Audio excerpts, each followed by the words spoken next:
Hi everyone, আমি নয়নিকা। তো দেখো, কিছুদিন ধরে, বেশ অনেক দিন ধরেই হাতে কিন্তু এই নেল পলিশের কালারটাকে আমি রেখে দিয়েছি। আজকে সেটাকেই রিমুভ করব। তার আগে রিমুভটা করব, তার জন্য এই যে সমস্ত কিছু নিয়েই বসেছি, তুলো আর এই যে রিমুভার, সমস্ত কিছুটা নিয়েই বসেছি আমি।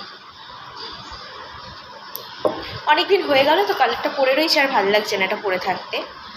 আচ্ছা, তোমাদেরও কি আমার মতো হয় যে একটা নেল পলিশের কালার কিছুদিন পরার পরে মনে হয় যে না আর পরবো না, ভালো লাগছে না কালারটা, এবার চেঞ্জ করতে হবে? আমার তো এটা খুব মনে হয়। ওই জন্য কী বলো তো, আমার না খুব তাড়াতাড়ি নেল পলিশও শেষ হয়, আবার রিমুভারও খুব তাড়াতাড়ি শেষ হয়ে যায়। ভালো লাগে না, কি করবো বলো। তার আগে ফটাফট করে সব কিছু ক্লিন করে নিই, তারপরে আবার আসছি। ভালো করে দেখো, হাতে নেল পলিশটা ক্লিন করে নিয়েছি। এইবার হচ্ছে নেলসটাকে একটু ফাইল করার পালা। একটুখানি সুন্দর করে ফাইল করে নেব নখটাকে। হাতের পায়ের সমস্ত নখকেই কিন্তু সুন্দর করে একটু ফাইল করে নেব, ঠিক আছে?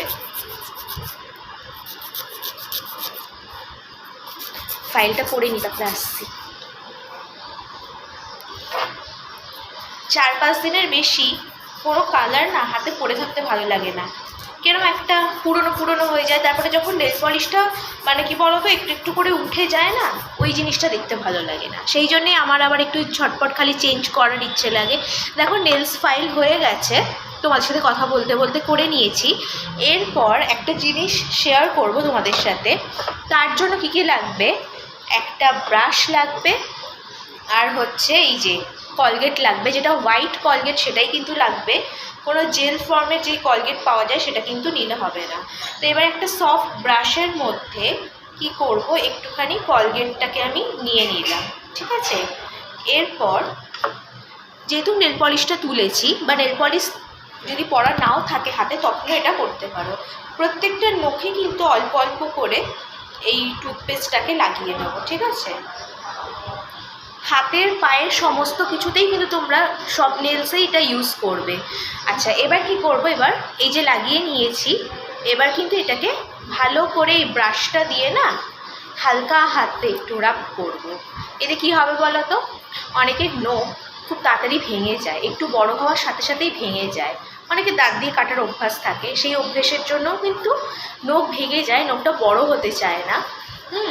ওই জন্য এই কলগেটটা যদি হাতে এরকমভাবে দেওয়া যায়, তাহলে কিন্তু নখটা খুব ভালো মানে শক্ত থাকে, লম্বা হয়, ফর্সা হয়, আর ভেঙে যাওয়ার চান্সটাও অনেকটা কম থাকে।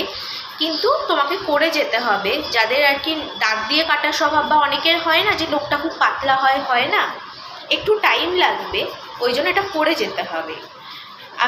আমি তো করি, অনেক দিন ধরেই করি। হ্যাঁ, আমার নখ শক্ত ঠিকই, কিন্তু তাও যে জিনিসটা ভালো সেটাকে আরও ভালো কী করে রাখা যায় সেই জন্য আমরা চেষ্টা করি না। ওই জন্য আমিও এটা করি, অনেক দিন ধরেই করি। তোমরা করবে, যাদের আর কি খুব খারাপ অবস্থা, তারা অন্তত সপ্তাহে 3-4 দিন ইউজ করো, দেখবে ভালো রেজাল্ট পাবে। হাতের পায়ের সব নেলসেই ইউজ করবে। আর দাঁত দিয়ে নখ কাটা অবশ্যই বন্ধ করতে হবে, নাহলে কিন্তু নখ বড়ও হবে না আর দেখতেও ভালো লাগবে না। সবসময় আমাদের পক্ষে তো গিয়ে নেল এক্সটেনশন করা সম্ভব না। এর থেকে নিজের নখটাই যদি খুব সুন্দর করে যত্ন করে রাখা যায় আর শক্ত হয় যদি সেই নখ, তাহলে নেল এক্সটেনশন সবসময় করার প্রয়োজন লাগে না। সবই তো টাকা পয়সার অনেকটা ব্যাপার লাগে, এই জন্য। দেখো, এবার এটাকে এই 3 থেকে 4 মিনিট হালকা হাতে এরকমভাবে কিন্তু ভালো করে নখের মধ্যে এটাকে একটুখানি রাব করে নেবো। আর এটা অবশ্যই নরম ব্রাশ দিয়ে করবে, শক্ত ব্রাশ দিয়ে, আর বেশি জোরে ঘষাঘষি নেলসে করবে না। হয়ে গেছে। অবশ্যই এটা করতে পারো, দেখবে ভালো একটা রেজাল্ট পাবে। তারও হাতটা ওয়াশ করে আসি। হাতটা ধুয়ে চলে এসেছি, আর এই যে দেখো, এটা হচ্ছে রেজাল্ট। তোমরা এটা করে যাবে। আর এটা মানে এক্ষুনি এটা তো তুললাম, এক্ষুনি আর নেল পলিশ পরবো না, বেশ কিছুদিন যাক, তারপরে আবারও একটা নেল পলিশ পরবো। সবে মাত্র তুললাম, আর এটা মানে যখনই এটা করবে টুথপেস্ট দিয়ে, তার আগে যেন হাতটা ক্লিন থাকে, নেল পলিশ থাকলে যেন হবে না, ঠিক আছে? একটা কিন্তু ছোট্ট বিউটি টিপস তো তোমাদের সাথে শেয়ার করে দিলাম। তো চলো, ভিডিওটা ভালো লাগলে লাইক কমেন্ট শেয়ার করে দিও। আমার পেজ নয়নিকা দাসকে ফলো করতে ভুলো না। আর নতুন ভিডিও দেখার জন্য দেখা হচ্ছে নেক্সট ভিডিওতে। চলো, টাটা, বাই।